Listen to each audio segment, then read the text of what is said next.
நம்ம எல்லாருக்கும் கடல் ரொம்ப பிடிக்கும். ஆனால் இந்த கடலில் என்னென்னலாம் இருக்குது, இந்த கடல் எப்படி உருவானுச்சு அப்படின்னு தான் நம்ம இப்போ பார்க்க போகிறோம். அது மட்டும் இல்லாமல் இந்த கடலை வச்சு என்னென்னலாம் பிஸ்னஸ் நடக்குதுன்னு பார்க்க போகிறோம். வாங்க வீடியோவை கடைசி வரைக்கும் பாருங்கள். அப்போ தான் இந்த மாதிரி இன்ட்ரெஸ்டிங்கான விஷயத்தை தெரிஞ்சுக்க முடியும்.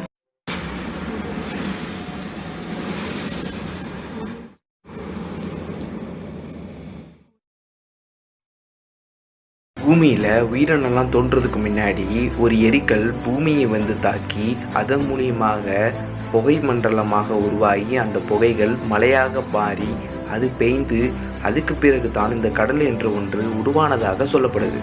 கடல்களில் நம்பர் 1 கடலாக பசிபிக் பெருங்கடலை சொல்கிறார்கள். இது அழகிலும் அகலத்திலும் மிக பெரிய கடலாக சொல்லப்படுது. இது பூமியின் பரப்பளவில் 35 விரிவை கொண்டதாக சொல்லப்படுது. கடல்கள் 5 விதமாக அழைக்கப்படுது.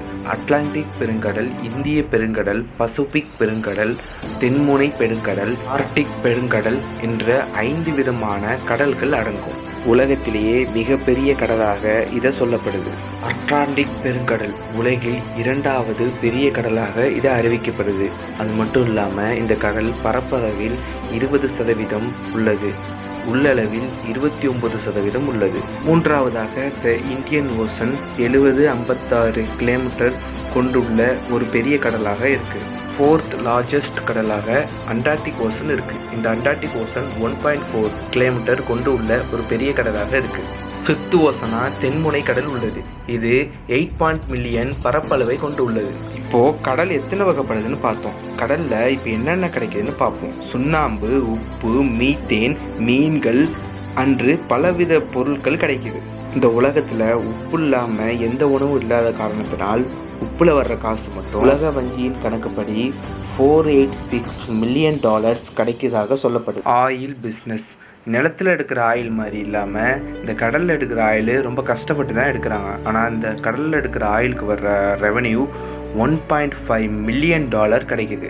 இன்னொரு பொருளாக மீத்தேன் எடுக்கப்படுது. இந்த மீத்தேன் வந்து பெட்ரோல், டீசல், மண்ணெண்ணெய் என்ற இந்த 3 வகை பொருள் எடுக்கப்படுது. இதுவும் கஷ்டப்பட்டு தான் எடுக்கிறாங்க. இதில் உள்ள ஒரு பெட்ரோல் பேங்க் யூஎஸ்லேயும் இருக்குது. இதோட கம்பெனி யூஎஸில் உள்ளது. ஷிப்ஸ் மூலயமா மட்டும் பில்லியன் டாலர்ஸ் கவர்மெண்ட்டுக்கு கிடைக்குது. இது மூலியமாக பல்வேறு இடத்துக்கு பல்வேறு பொருட்களை கொண்டு செல்ல ஈஸியாகவும் சுலபமாகவும் இருக்குது. 80 காலகட்டத்தில் இந்த கடலில் பல்வேறு விதமான கன், கொக்கேன், பவுடர் என்ற பல்வேறு விதமான இல்லீகல் வேலைகள் நடந்ததாக சொல்லப்படுது. இப்பயும் அந்த மாதிரி பிஸ்னஸ் மறைவாக நிறைய இடத்துல நடந்து தான் இருக்குது அப்படின்னு பல்வேறு மக்களால் சொல்ல. சாலையில் செல்லும் நமக்கு எப்படி செக் போஸ்ட் உள்ளதோ அதுபோல் கடலிலும் செக் போஸ்ட் என்ற ஒன்று உள்ளது.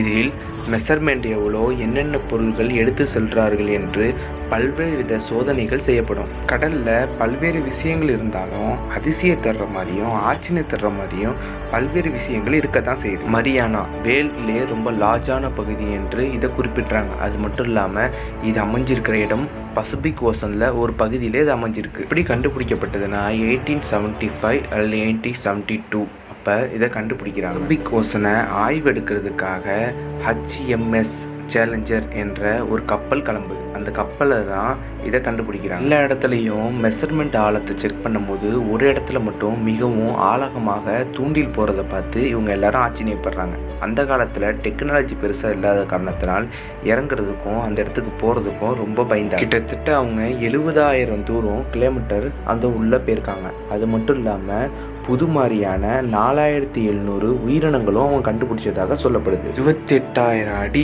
ஆழம் அவங்க போனோன்னே ஒரு ஃபேரன்ஹீட்டை அவங்க உணர்றாங்க. அது 34x39 அளவு ஃபேரன்ஹீட்டை அவங்க ஃபேஸ் பண்ணுறாங்க. அவ்வளோ தூரம் போன பிறகும் அவங்களுக்கு ஒரு ஆச்சரியம் காத்திருந்துச்சு. அதான் ஸ்லைன் ஃபிஷ்.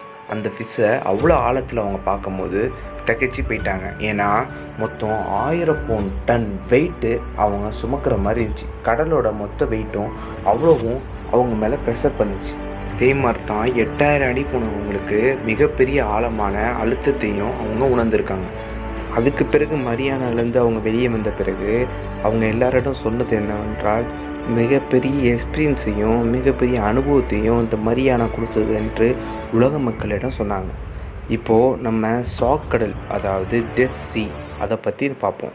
இதை இறந்த கடல் என்று தமிழில் சொல்கிறாங்க. இல்லை எந்தவித மனிதர்கள் குளித்தாலும் முழுக மாட்டாங்க, அவர்கள் மிதந்த நிலைமையிலே இருப்பார்கள். ஏன்னா இதில் உள்ள உப்போட அடர்த்தி அதிகமாக இருக்குது.